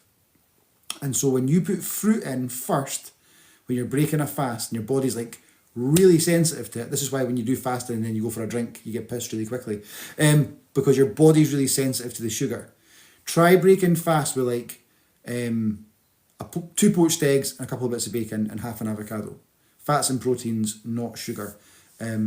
You'll probably feel the benefit from that. Sourdough toast, yeah. I've just seen the second part of your comment, Melody, and you've just said, fats and protein. It is better. But do you know what, though? We're all human, and it's not about perfection. It's about trying to make small changes consistently that make life better. So 70, and by doing online tests, I realised I've got ADHD. 15 minutes is amazing. Do 15 minutes, the best you possibly can, right? 5 minutes then. Anything, the next blank, a short time, and give it your everything.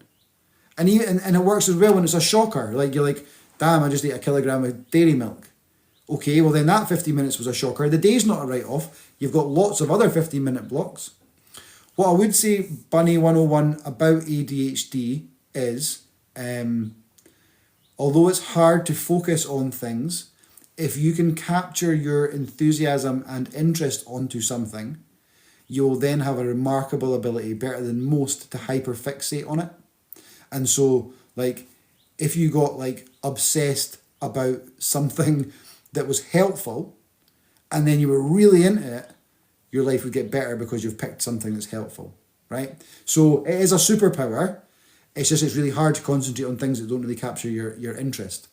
So find a way to capture your interest and have it be related to tasks that make your life better. You're a big woman and you're trying 10,000 steps a day, and I'm loving it. Do you know what I love? I love that you're trying. I love that you're getting up and doing it. And do you know what? That's how life gets better. Just don't want you to sabotage any of it. That's why I'm on here. Because loads of people are making effort, or they're going to the gym, or they're taking shakes, and they're doing all sorts of stuff. But they don't realise that little bit of sugar at the end of the day that they're having, but I'm being good, it's only a small handful of grapes, and it's healthy, is actually sabotaging your journey. Or if you're going to the gym, or you're going to a class in the evening, and then you eat your evening meal after it, of course there's still benefits of the class, but you've undone any benefits for weight loss. If you're going to a class in the evening, big lunch, snack in the afternoon, go to your class, get home, get a shower, get your jammies on and get into your bed. Because you've burned through all your calories for the day by 9 o'clock at night, which means you're burning fat from 9 or 10 at night all the way until you next have calories the next day. It becomes an amazing fat burning day, or it doesn't, because you get home and you have your big meal and you've undone that weight loss benefit of the class. Not all benefits, but the weight loss benefit of the class. You have passion, then keep fighting with you, Scottish Jen. Keep going. And good on you, Bridie. Absolutely good on you. Does anyone have any more questions before I finish up for today? I'll be on tomorrow again. Fish sticks. Well, they're like fish fingers. Well, they're breaded, so they're a bit carby, but they're not too bad. A salmon fillet is amazing. Sea bass, fish is amazing. Prawns are amazing. Here's a tip. If you're looking to make a lunch or take a lunch to work, think about a sandwich shop and forget the paninis, the rolls, the wraps. You don't get to put it on any of those things. But look under the counter and you've got tuna mayo, egg mayo, prawn mayo, spicy chicken, coronation chicken. Everything on there, cheese and pickle, cheese and ham. All of them are amazing. The bread is what's holding you back. What dairy time are you on? I think I just popped up on my TikTok scroll. So I've got 5 children, and so not thankfully, but they don't all live with me at the same time, and so sometimes it can knock it off a little bit. But I'm aiming to be on about 9:30 a.m. or 10 a.m. Every morning for an hour and a half, and then I'm going to try and get on in the afternoons as well. Where's best to message me? So I'm allowed to put my phone number on here. WhatsApp 07864336993, or send me a message on here and just say you're looking for a wee hand, or just hiya or whatever. Quite often I'll ask people to send me a message on WhatsApp, simply because the messenger service on TikTok sucks, and it's a lot easier to leave voice notes or send recipes and pictures of meals. If anyone's wanting any of that stuff, then you are more than welcome to ask. You just motivated me to do usual my hair walker 15 minutes while standing listening to you, Vicky. That has made my day. That has made my day. If I can help folk get a bit excited about their journey, then that's my job done. You're more than welcome, FC66. Can you eat Hellman's full fat meal? Yes, you can. Never eat low fat anything ever again. 1, fat doesn't make you fat. 2, to take the fat out of a substance, you have to use, I want James putting my website in there for me, thank you.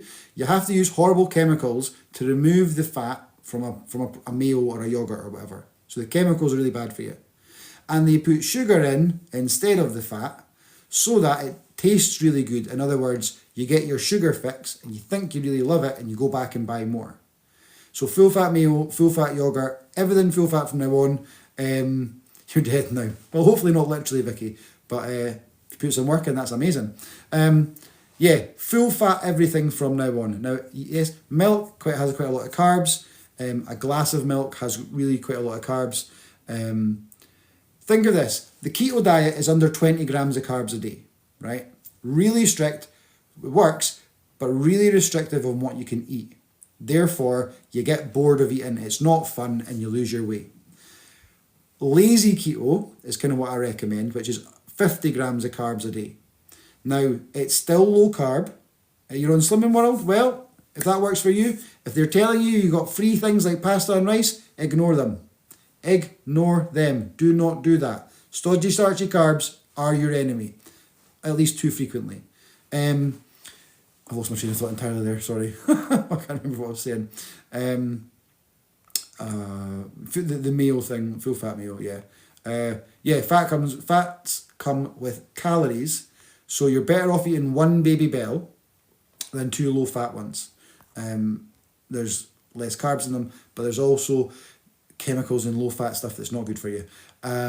So fat is the most satiating substance, so it triggers a thing in your brain that switches off hunger when you eat fats. And the body breaks down fat easier than any other substance. So carbohydrates, think of carbohydrates like crackers and stuff. It's quite dense-ish. Meat, protein, certainly dense-ish. Fibre, same. Fat, like butter, cream, yogurt, avocados. These are all like soft, easy, like squidgeable material. It's more easily broken down in the body. A lot of experts say to lose fat, eat fat. So eat more fat. Rich tea biscuits, I'm afraid that they are not ideal. They're not the worst thing in the world either. Lazy keto, yeah, lazy keto. About 50 grams. You can eat 50, 60, 70 grams of carbs a day and still lose weight. No problem at all. I'm not saying you don't eat carbs. Like a plate of veggies, like so a salmon fillet or a salmon stir fry. There's going to be carbs in it, like 20 grams or so from the stir fry veg. Doesn't matter. It's still a healthy meal, right? Just to be mindful of not having too many carbs because they are sugar once they're broken down in the body, and the body can't burn fat until you've broken down the sugar. So it's more of a general lifestyle thing than an extremity to get like desperate to have not a single carbohydrate. You could live on cheese, eggs, meat and fish, mushrooms, nuts. Not much more than that. Which for a week, if you're going on holiday for a week and you want to just drop your carb intake to none, you will lose loads of weight from that. It's not a sustainable lifestyle though, so you're better off building a sustainable lifestyle. I like to think of it as building expertise in how to eat to align with how you want to look and how you want to feel, right? Salmon fillet, last night I wanted more, is that normal? Yeah, well, you could have had more veg with it. So do a whole broccoli, a packet of asparagus, a whole courgette, 6 plum tomatoes, a red onion, a whole pepper, and if you did all of that and you roasted it and had it with a salmon fillet, then that would be perfect. You could have like quite a pile of that. And again, I lost my train of thought because I'm trying to answer questions and read what folk are saying. What the hell was I going to say? I'm not sure. I did have veg and salad. Right, okay, good. But you can... maybe 2 salmon fillets? 2 salmon fillets maybe? Yeah, I mean, it does sound absolutely delicious. I can't remember what I was going to say, sorry guys. I guess on that note, I'll maybe sign off. Unless anyone has any other questions, if you haven't given me a follow, please give me a wee follow, and I will try and be on every morning about 9:30 or 10 o'clock.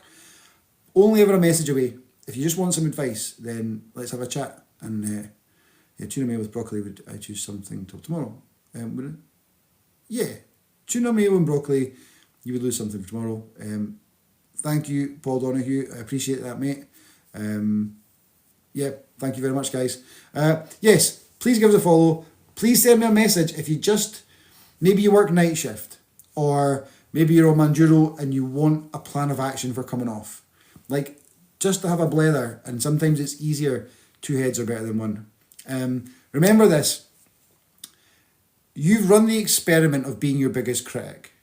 You're useless, you're hopeless, you're too stupid, you can't do that, you're a failure. You've done these things for a whole lifetime, and if that's an experiment, then the results are in. It doesn't make your life better, right? Guaranteed, you being horrible to you has never made anything ever better. What would happen if you ran an experiment of being your biggest cheerleader? You can achieve anything, you can do anything. Of course you can do that. You're not stupid. And your life would be transformed. My personal motto, and it sounds corny, but the more you dig into it, the truer you'll find it to be, is I live by short memory, big heart. So I love, in the broadest sense of the word, as much as I can every day, whether it's with the kids, whether it's with the people I support, whether it's on here, in the street, doesn't matter where, I'm trying to be as loving as I can, as broadly as I can, right? And then, when things don't go to plan, try and have a short memory for it, and draw a line and go again, and draw a line and go again. Every time crap things happen, now you've got me started on this, when crap things happen in life, right, one way to look to recognise whether or not you're still carrying stuff from the past, look at the 5 stages of grief. They apply to all bad, not so good things that happen in our life, right? They are denial, negotiation, anger, depression, acceptance. So it could be, I don't know, being made redundant, it could be a car crash, it could be a breakup of a relationship, whatever it might be. First, I can't believe that happened, I just can't believe it, we say. Then we move on to, but if only if only this had been the case, or maybe that could be the case, and we're trying to negotiate with the situation. Then we get into F you the world, F you the fates, F you everyone. Then what's the point? What's the point in life? What's the point in living? It's all crap. And finally, if we can get through all of them, we get to acceptance. Now, I'm speaking from experience here. I was in a house fire when I was 7. You can see the scars. Very, very badly burned. And I've spent a whole lifetime trying to work through and deal with stuff. I'd like to think that I actually have now. But it took me 30 years. I know the impact on choices, behaviour, mood, experience of life, having been through stuff. Everyone on here today has been through stuff. The emotional weight of the things that you have lived through and that you still carry inside of you weigh heavier than you realise. It's why you reach for comfort food. It's why you don't prioritise your own needs. So the more that you can actually spend on you, healing you, working through letting go of the past, the the more time you can spend on you. Personal development, I guess I would call it. And that is what you eat and how you sleep and the past and everything in your life. It's when I make better choices, my life gets better. What am I carrying inside of me that's stopping me make better choices? Is it regret and sadness about the past? Is it fear about the future? And don't shy away from those things and ignore them. When we go through stuff and we have difficult feelings about stuff, we tend to want to lock it in a bunker, shut the door, pour cement on it and pray that it stays there and doesn't come back. It always comes back. And it comes back as dysfunctional, unwanted behaviour. Insomnia, anxiety, bedwetting, basically all dysfunction, things that you wouldn't logically have as part of your life, but they're there anyway, are a result of unwanted feelings about the past, about stuff that you've lived through, that you're holding on to, and in trying to keep it at arm's length and held down, it's bouncing back at you as an unwanted behaviour. I often use the analogy like, if you imagine an inflatable beach ball, and you're trying to hold it under the water, and that's your difficult feelings, you're trying to hold them there and you're just hoping that you can keep them there and carry on with life.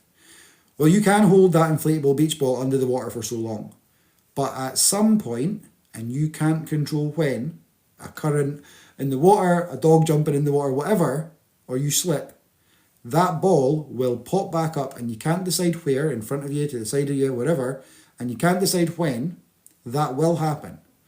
That's what, in psychological terms, it's the return or the revenge of the repressed. You take difficult feelings, you shove them down and you hope that they stay there because you want to carry on or you have to carry on with life. They come back on you. They come back as the unwanted behaviours, binge drinking, comfort eating, secret eating, all these things. And because the easiest and most socially acceptable substance that we have that we can lean on in our life is sugar, every living room, every kitchen, every workplace, every guest you have in your house, every place you visit, it's everywhere. We can get away with constantly trying to lift ourselves up by putting in more and more sugar. It doesn't work because we end up overweight or with diabetes or lots of other things. So it's not a functional solution. And drinking, if you get pissed every night and you get in the car, god damn, you get the consequences quick.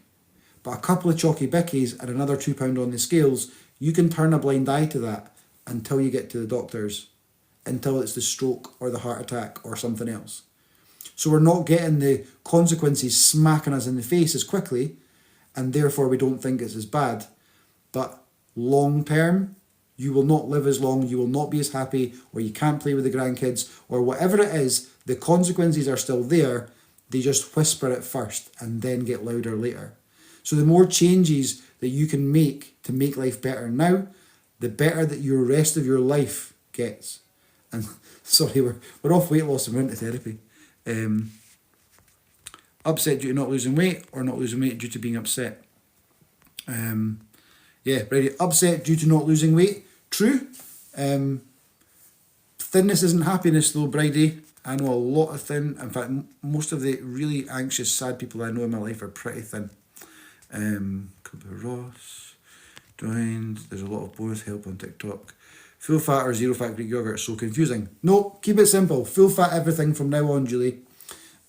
Full fat everything from now on. I promise you that. So true. Triggers. Being triggers. Yeah, you know the term being triggered?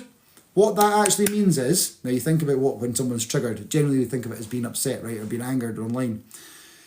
Something happens in the world that reminds us of something and it triggers an internal emotional response. So maybe you've been going through the wardrobe and you've seen an item of clothing and it's reminded you of a great night out and you're like, oh, I remember that night, it was great and Debbie was giving it big licks on the dance floor. Or a smell of you smell of soup and you're thinking of your granny's house. You're like, oh, I remember playing at my granny's when I was wee. And it's the smell, the external thing, one of your senses was stimulated in a certain way to trigger an internal response. The more negative triggers we have in our life, the more unhappy our life is because we're being triggered by the outside world to feel negatively about things. So the woman who was told she was a crap cook and slagged for her cooking and she couldn't do anything right in the kitchen, she may get rid of that git of a man and 20 years be totally free of him, doesn't he think about him. But when she walks in the kitchen and picks up a pan, she gets a wave of sadness and feeling not good enough about herself, because she is being triggered by the pan, which has become a symbol of those feelings that she was made to feel. So if you feel a sudden burst of negative emotions by hearing a song, by seeing a film, by hearing a turn of phrase or a subject being discussed, you have negative feelings inside you about that subject that's come from somewhere. And so like looking into shadow work or speaking to a therapist, or there's loads of things, you can look into that online if you want, or if you want some guidance and advice on that, I could even point you in the right direction if you wanted to, or I have a therapy clinic. If you wanted some therapy, then we could discuss that as well. But point being is, there are options. Just because you feel emotionally a certain way now doesn't mean that you have to feel that way 6 months from now. I promise you, in all ways, life can get better. I promise you that. Excuse me a second. Is getting lean and fat loss the same thing? Well, no, at some point, if you want to look good, then you're going to have to build some muscle. So you can't just lose all the fat. But to have a six-pack, you need to be pretty lean. So your body fat percentage needs to be pretty low. Otherwise, it's masked by fat. And so you can do as much exercise as you want and not have a six-pack because there's fat on top of it. Or you could fast until you're skin and bone, but you ain't going to have a six-pack because you haven't built the muscles. I would say losing the fat and building a bit of muscle is the healthiest option. Yeah. What do you do about stress eating due to having young children and disabled teenager? Respite. Can you find respite? Is there a moment in the day when the day ends and you can have some time for you? There's not an easy answer to having young children and a disabled teenager, but certainly respite. You need some time for you, because you can't neglect your own needs and feel okay. They're mutually exclusive. If I'm not hungry but I have loads of calories left, what should I do? I find under eating some days. Never eat up to a number, Aidan. If you've eaten 300 calories and you're not hungry for the rest of the day, you might find it hard if 7 hours later after that meal you're trying to go and beat your personal best in the gym. But if you're eating a low number of calories, personally I would make sure you get in sodium, magnesium and potassium, and you can get them in tablet forms, or like I use salts for that. But keeping your minerals in and your hydration in, you don't need calories. If you've got any fat on your body, guys, you don't need calories, right? So, famous story about a guy that went into hospital in Scotland, in Edinburgh, and he was like a huge fella, I think like 500 pounds or so, 400 or 500 pounds.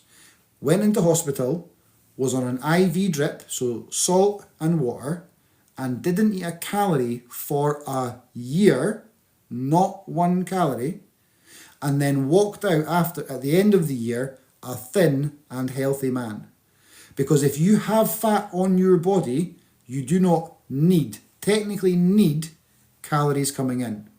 Now, obviously, if you're playing with your blood sugars by spiking them, they'll crash and there's all the blood sugar stuff. But if you're not doing that and you're getting your minerals, sodium, potassium and magnesium in, your body can run. Like, if you've got 3 stone to lose, if you had water, you could go on a desert island for 30 days and you'd be absolutely fine.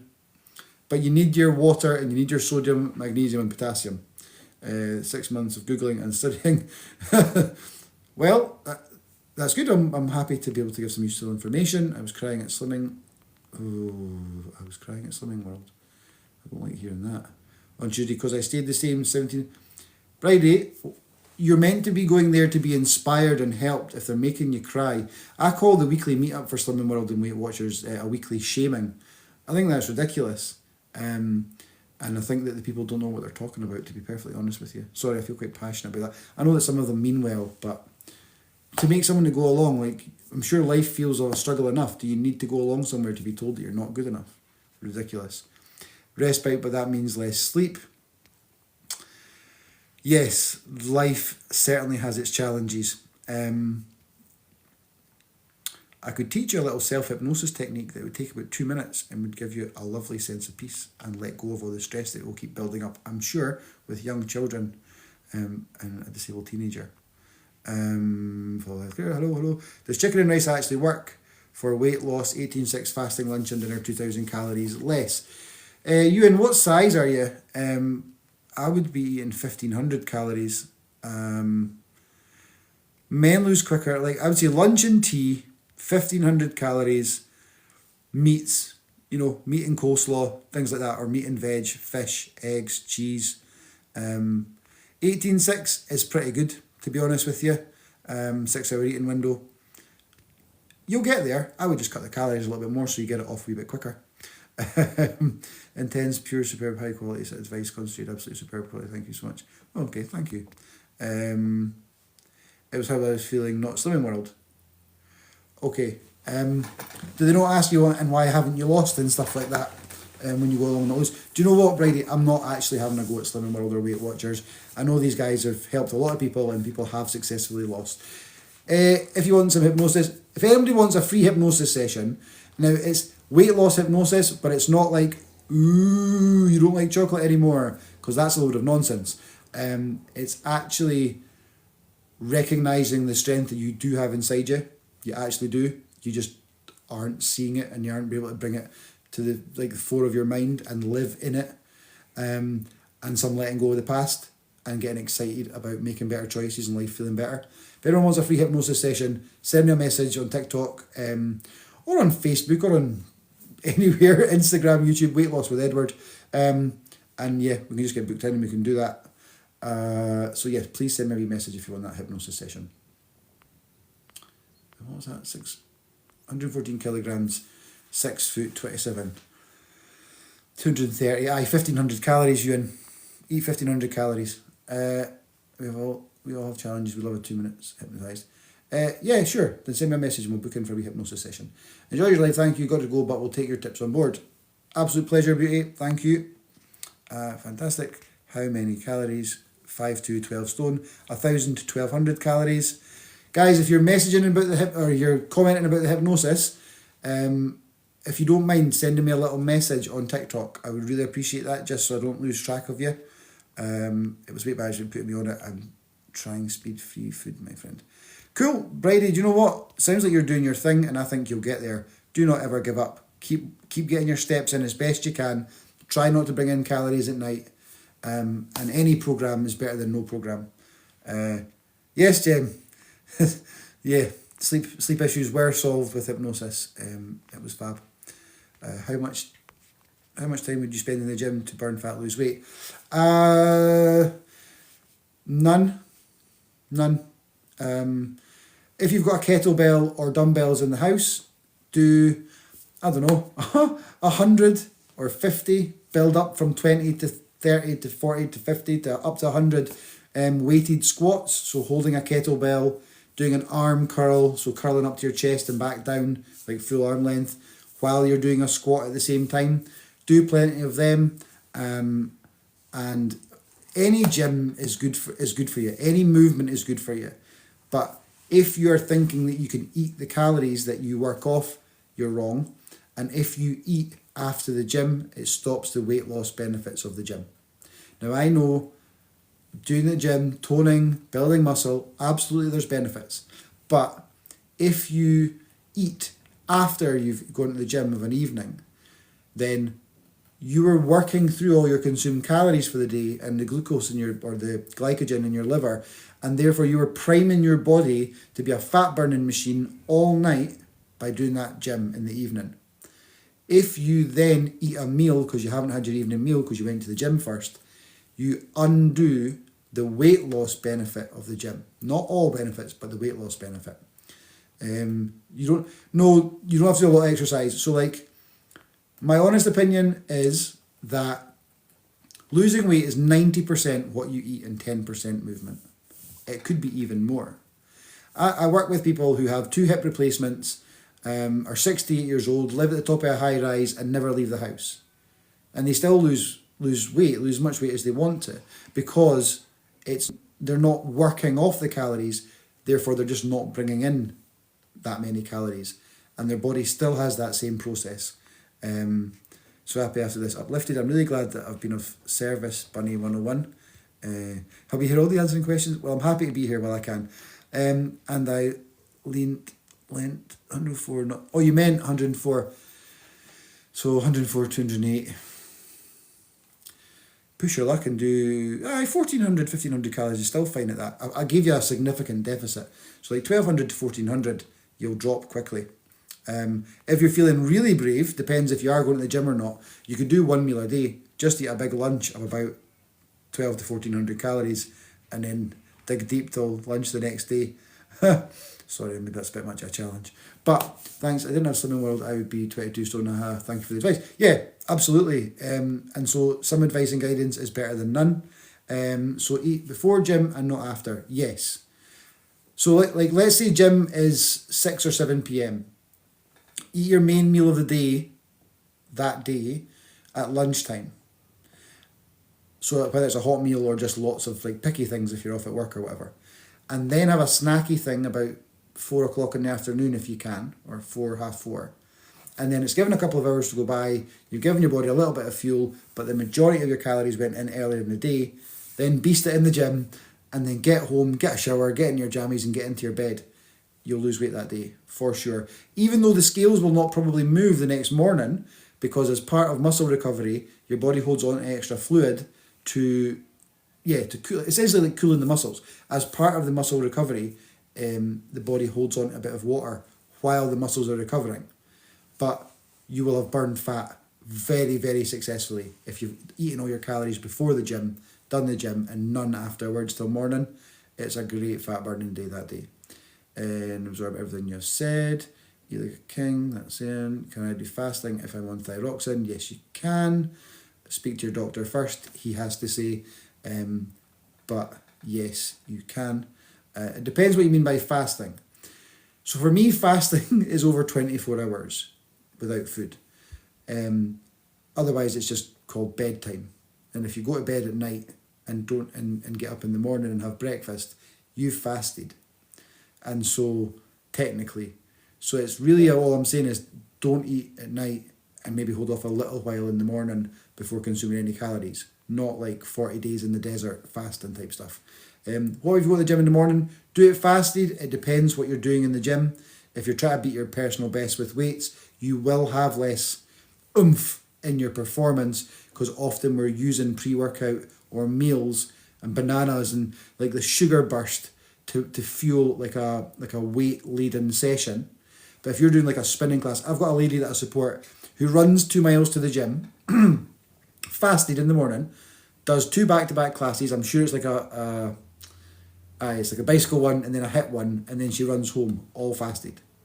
And like she says, like the joke about her being like the most enthusiastic, energy-filled, kind of euphoric person in the gym, because when you're running on burning fat, that energy, it's like putting super fuel in your body, because the calories that come off of food and the calories that come off of fat cells, well, the fat cells were built to hold that energy. It's purified and cleared the energy. So the energy that comes from breaking up fat cells is like the perfect energy source for your body, whereas the energy that's coming off of food is a bit muddier.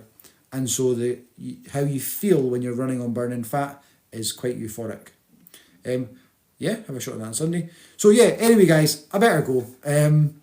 Once again, unless anyone has any more questions or how many calories or anything like that, but give us a follow, send me a message if you want to have a chat. As I said, Weight Loss with Edward, what I do, people come on board, we build a plan around their life, they get like meal planning for a week or a month if they want a hand with that, we work together on it, and shopping lists, and then they join a little WhatsApp group that I have where there's daily messages and daily recipes and like polls and like bits of chit chat and people share meal ideas and stuff. On Zoom, I run a class every night, so Sunday's getting your head ready for the week ahead, Monday's peer support, Tuesday's personal development workshop, Wednesday's meal planning, Thursday's Q&A, Friday's a hypnosis session. And so I run the classes every night, but I also make tracks because I'm a hypnotherapist. I make tracks that help with sleep and letting go of the past and recognising your worth and finding motivation.